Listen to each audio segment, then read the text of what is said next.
नमस्कार साथियों, DS academy में आप सभी का स्वागत है। मैं डॉक्टर सुदेश कांतेजा आपके लिए लेकर आई हूँ आज मुंशी प्रेमचंद जी की दोनों कहानियां जो नेट के पाठ्यक्रम में शामिल हैं। इससे पहले की कहानियां हमने प्लेलिस्ट में ऐड हो गई हैं, पढ़ ली हैं जो, और साथ ही में जो उपन्यास हम पढ़ रहे हैं उनकी भी प्लेलिस्ट है। आप चैनल पे जाके उनको भी पढ़ लीजिएगा, बहुत महत्वपूर्ण तथ्य परीक्षा उपयोगी उनमें भी है। इसी के साथ में हम लेकर चल रहे हैं विगत जो पेपर हुए हैं उनकी एक श्रृंखला, जिसमें हम बहुत आसान तरीके से पेपर को सोल्व करने का तरीका शेयर कर रहे हैं।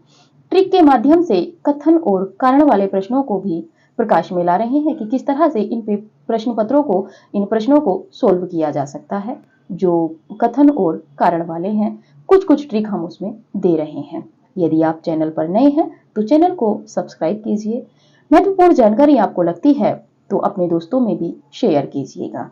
तो चलते हैं आज के जो नेट में हमारे कहानीकार लगे हुए हैं, कहानियों की विधा में मुंशी प्रेमचंद जी की दो कहानियां हैं, उनको पढ़ेंगे।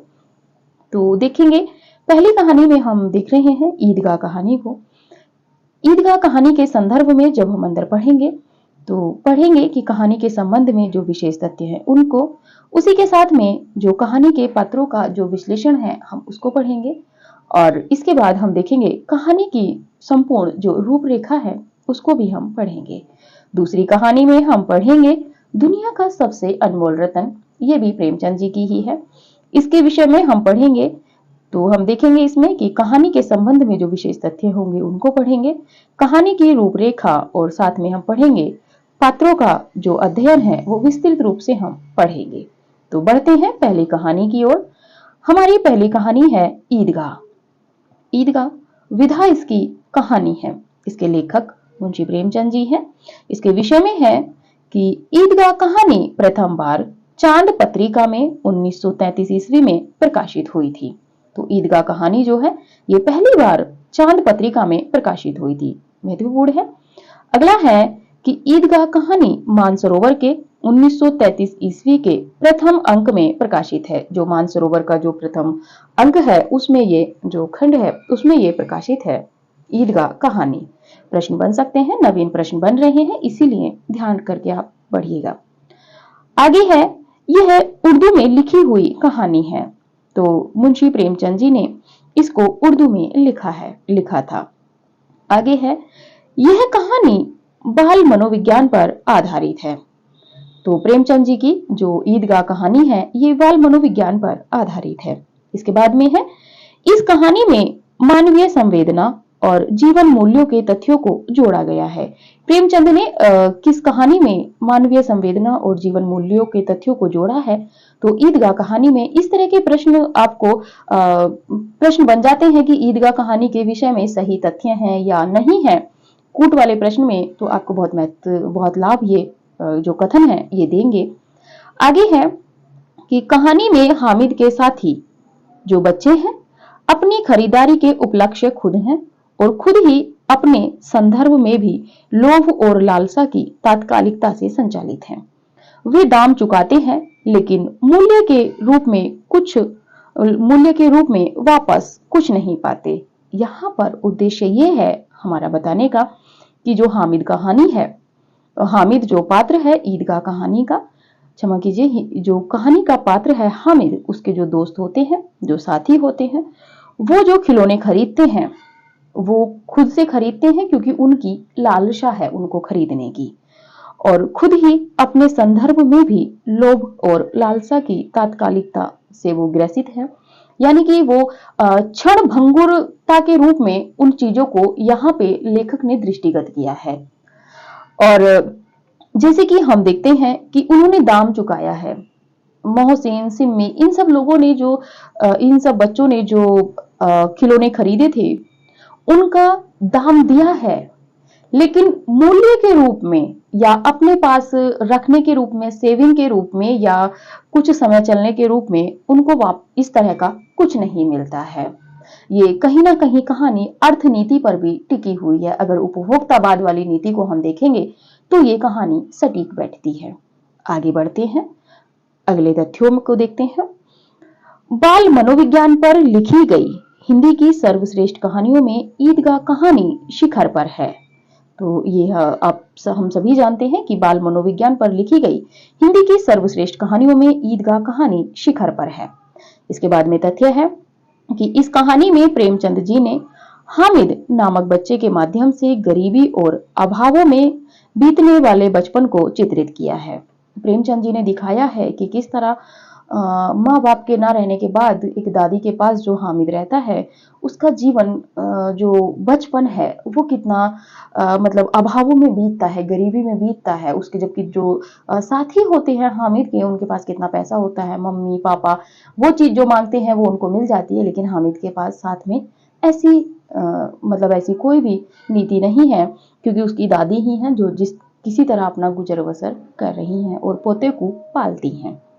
आगे देखते हैं, कहानी में प्रेमचंद जी ने हामिद के माध्यम से पाठकों को यह दृश्य दिखाने का प्रयास किया है कि परिस्थितियां बच्चे को किस प्रकार समय से पहले ही परिपक्व बना देती हैं। तो देखिए, प्रेमचंद जी की कहानी की ये बहुत महत्वपूर्ण विशेषता है।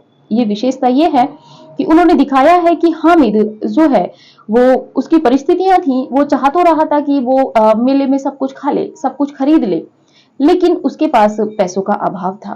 3 ही पैसे थे उसके पास और परिस्थितियां थी, वो चाह भी रहा था कि मैं जो चीज खरीदूं वो ऐसा नहीं कि मैं खरीदूं गिरे टूट जाए, गिरे या मिट्टी की हो तो फूट जाए, तो वो इस तरह की चीजों को भी देखना चाह रहा था। तो यहाँ पे प्रेमचंद जी ने दिखाया है, जब वो चिमटा खरीदता है तो कितनी परिपक्वता यानी कि वयस्कता, बहुत बड़ों वाली जो सोच है वो उसकी यहाँ पे आ जाती है हामिद की। ये बहुत महत्वपूर्ण तथ्य है। इस तरह के तथ्य प्रश्न में आजकल बहुत बन रहे हैं। अगले तथ्य पे चलते हैं। अगला है, हामिद जो चिमटा खरीदता है उसके दाम का वह मूल्य के रूप में बहुत कुछ वापस पाता है। जो अभी पीछे हमने पढ़ा था, जो हामिद के दोस्त थे वो दाम चुकाते हैं लेकिन मूल्य के रूप में कुछ भी नहीं पाते। वहीं पर हम देख रहे हैं कि हामिद जो चिमटा खरीदता है तो उसका जो दाम वह देता है, दाम को देने के बाद में 3 पैसे यदि उसने दिए हैं तो मूल्य के रूप में वह बहुत कुछ वापस पाता है। यहाँ पे मूल्य का जो मतलब है वो है कि इसका, जैसे कहते हैं कि हमने अगर 2 रुपए किसी में लगाए हैं तो वहां से 4 रुपए का अर्जन करना, तो यहाँ पे वही मूल्य वाली बात प्रेमचंद जी की यहाँ दृष्टिगत होती है। ये हमारे अपने तथ्य हैं जो परीक्षाओं में इस तरह के बन रहे हैं, क्योंकि हम 2 वर्ष से नेट के पेपर सोल्व कर रहे हैं, तो इसीलिए हमारी इतनी दृष्टि हो गई है कि किस तरह के एग्जामिनर प्रश्न बनाता है। तो ये जो मूल्य वाली बात है, ये मूल्य है कि वो उसने जो चिमटा खरीदा है, हामिद ने जो चिमटा खरीदा है, हामिद के चिमटे खरीदने का उद्देश्य है कि यदि उसने 3 पैसे का वो चिमटा खरीदा है तो कम से कम वो 9 पैसे से ज्यादा का उसका काम करे। तो यहाँ पर जो उसको वापस मिलता है, जो या हामिद जो वापस पाता है, वो मूल्य पाता है। आगे बढ़ते हैं। आगे है, यहाँ पर कहानीकार ने हामिद और उसके दोस्तों के माध्यम से अर्थनीति को भी चित्रित किया है। कहानीकार ने यहाँ पर इस तरह से अर्थनीति को चित्रित किया है कि हामिद को वापस में कुछ मिल रहा है, क्योंकि उसका चिमटा जल्दी से खराब नहीं होगा, जल्दी से टूटेगा नहीं, बल्कि अनेक कार्य वो करेगा। जबकि दोस्तों के जो खिलौने हैं वो यूं ही या तो प्लास्टिक के हैं तो गिर के टूट जाएंगे, मिट्टी के हैं तो फूट जाएंगे। इस तरह की नीति यहाँ पर प्रेमचंद जी ने दिखाई है। तो बढ़ते हैं अगले तथ्यों की ओर। अब हम आगे देखेंगे कहानी के प्रमुख पात्र।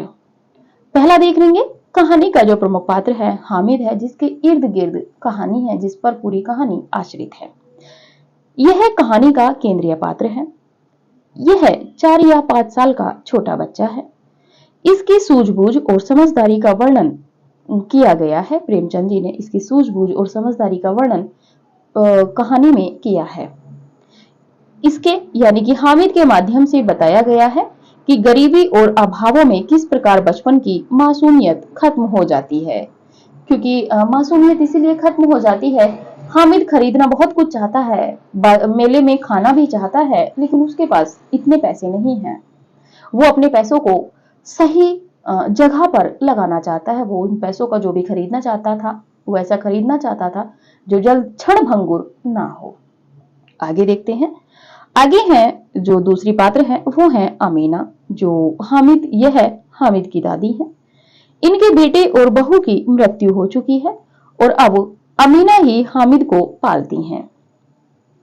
आगे बढ़ते हैं। हामिद के दोस्तों में है मोहम्मद, मोहसिन, आबिद, नूरे और सम्मी। ये जो 4 दोस्त हैं ये हामिद के दोस्त हैं।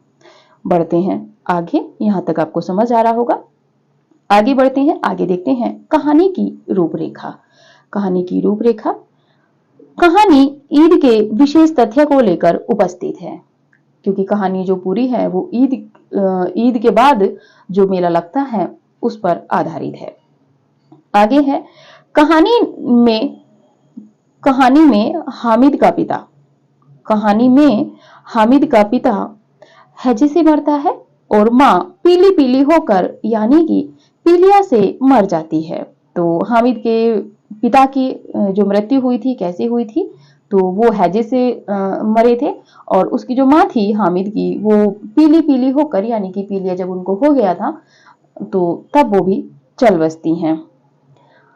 हामिद की दादी उसका पालन पोषण करती है। इसके बाद है कि अमीना अंधकार और निराशा में अपने पुत्र को याद कर यादों में डूब जाती है। उसको जब उसका पोता चला जाता है मेला देखने के लिए, तो उसको अपने बेटे और बहू की याद आती है, ज्यादा करके बेटे की याद आती है। वो सोचती है कि बेटा होता तो मुझे नहीं सोचना पड़ता, क्योंकि उस समय जो उनकी अवस्था है वो इतना भार ढोने की नहीं है जितना कि वो ढो रही हैं। भार ढोने का यहाँ पे उद्देश्य है कि हामिद की जिम्मेदारी को वो निभा रही हैं, जबकि उनका वो दायित्व वहां पर नहीं हो पाता है, क्योंकि बेटा होता है तो वो सारे जो दायित्व हैं पैसे खर्च करने के या बाकी वो पिता के होते हैं, जबकि उनका बेटा यहाँ पर नहीं है, वो चल बसा है। तो अंधकार और निराशा अमीना के आगे आती है, तो वो वहां पर अपने बेटे को याद करके उसकी यादों में डूब जाती हैं। आगे है अमीना हामिद को 3 पैसे देती है। प्रश्न बन सकता है हामिद को अमीना कितने पैसे देती है? 3 पैसे देती है। उसके पास कुल 5 पैसे होते हैं, जबकि वो अमीना 2 पैसे दूध के लिए रख लेती है। अमीना ने अपने पास कितने पैसे रखे थे? तो उसने 2 पैसे रखे थे, तो कुल 5 पैसे थे उसके पास। आगे है मेले में महमूद सिपाही खरीदता है, जो क्या कहते हैं हामिद का दोस्त है। उसके सिपाही का हुलिया कैसा है? खाकी वर्दी और लाल पगड़ी वाला है तथा कंधे पर बंदूक रखे हुए है। इसके बाद में देखते हैं मोहसिन को भिश्ती पसंद आया, यानी कि मोहसिन ने भिश्ती खरीदी और नूरे वकील खरीदता है। जो हामिद का दोस्त नूरे है वो वकील खरीदता है और जो हामिद का दोस्त सम्मी है वो धोबिन खरीदता है। आगे बढ़ते हैं। आगे है कि हामिद चिमटा खरीदता है। दुकानदार चिमटे के 6 पैसे बताता है, लेकिन हामिद के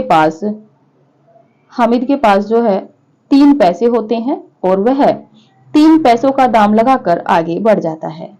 फिर दुकानदार आवाज लगाकर उसको चिमटा 3 पैसे में दे देता है।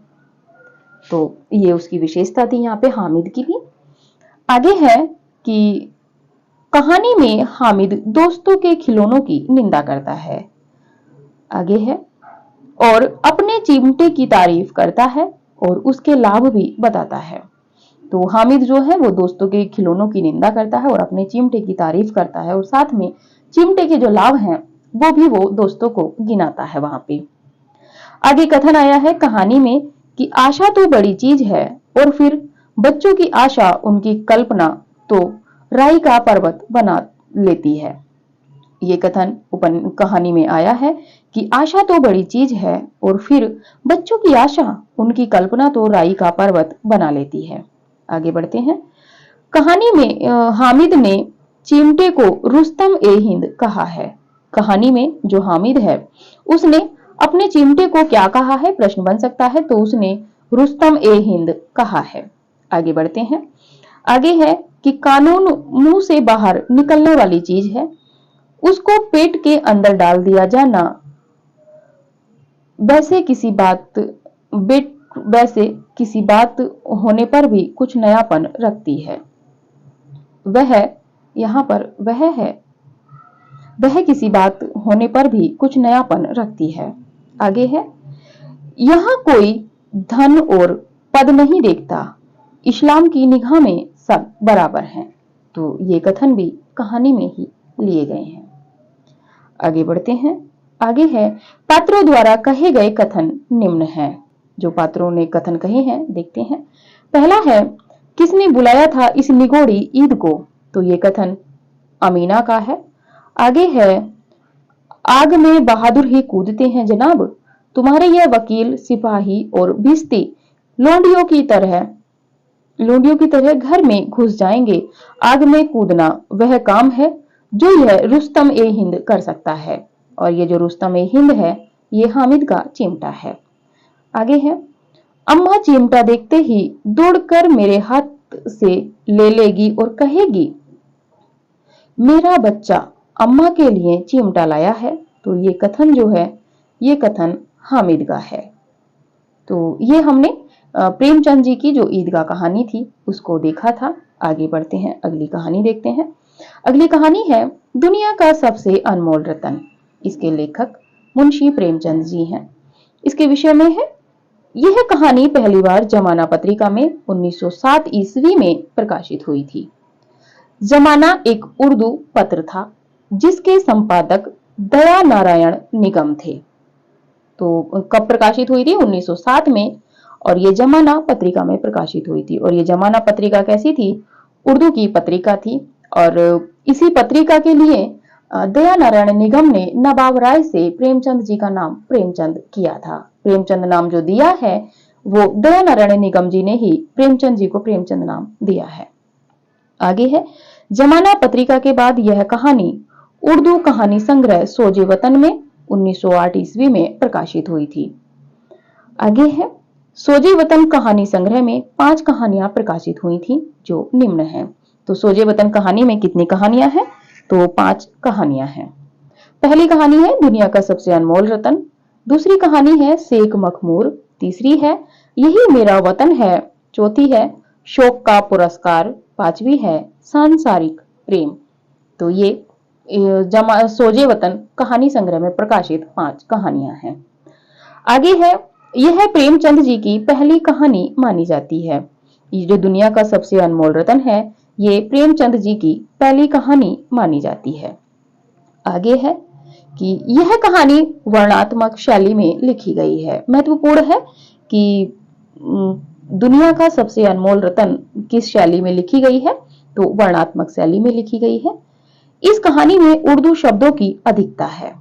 प्रेमचंद जी की इस कहानी में उर्दू की शब्दों की अधिकता है। इस कहानी में एक सच्चे प्रेमी की प्रेम परीक्षा ली गई है। ये तो एक प्रेमी जो है वो जो सच्चा प्यार करता है तो उसकी परीक्षा इसमें ली गई है।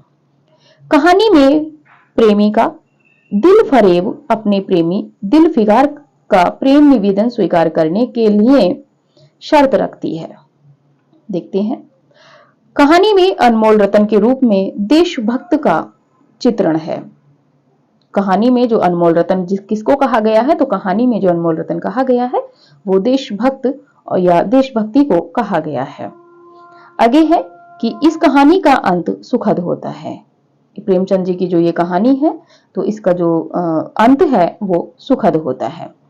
यह कहानी तत्कालीन स्वतंत्रता आंदोलन को एक नई दिशा देती है। महत्वपूर्ण है, जब सही वाले प्रश्नों में ये प्रश्न बनते हैं तो ये महत्वपूर्ण हो जाता है।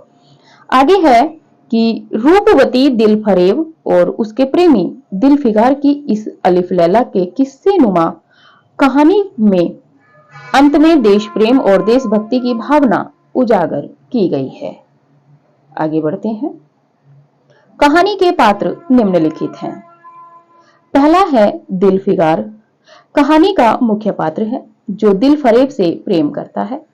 यह अपने प्रेम को सिद्ध करने के लिए कुछ भी करने के लिए तैयार है। दिल फरेब की शर्त को पूरा करने के लिए यह अंतिम में ये एक बार जाता है, 2 बार जाता है, 3 बार जाता है, तो फिर ये अंतिम में सैनिकों के खून का आखिरी कतरा लाता है जो वतन की हिफाजत में गिर चुके दुनिया के सबसे अनमोल रतन के रूप में चित्रित है। तो ये थी दिलफिगार के चरित्र की विशेषताएं। आगे है दिलफरेब। यह कहानी की स्त्री पात्र है जो बेहद खूबसूरत है। इससे दिलफिगार प्रेम करता है। यही दिलफिगार से शर्त रखती है कि दुनिया की सबसे अनमोल चीज मुझे ला कर दो। आगे है तीसरा पात्र। तीसरा पात्र है काला चोर। एक कैदी है। इसे जुर्म करने के कारण फांसी की सजा दी जा रही थी कहानी में। आगे एक बुजुर्ग है और यह जो बुजुर्ग है यह दिलफिगार की हौसला अफजाई करता है। आगे एक कथन आया है कि तू मोहब्बत का दावा करता है और तुझे इतनी भी खबर नहीं कि मजबूत इरादा मोहब्बत के रास्ते की पहली मंजिल है। ये जो कथन आया है ये भी कहानी में ही आया है। तो ये कहानी थी आपकी ईदगाह और दुनिया का सबसे अनमोल रतन, जो हमने पढ़ी है कम समय में। हम पूरे जो तथ्य थे परीक्षा उपयोगी उनसे रूबरू हुए हैं। और यदि आपने अभी भी चैनल को सब्सक्राइब नहीं किया है तो कर लीजिएगा। इसी तरह हम आगे और भी कहानी आपके लिए लाते रहेंगे। जिसे उसने कहा था, परिंदे, सभी कहानी हम प्रयास करेंगे कि परीक्षा से पहले पहले सभी कहानी आपके समक्ष प्रस्तुत कर दें।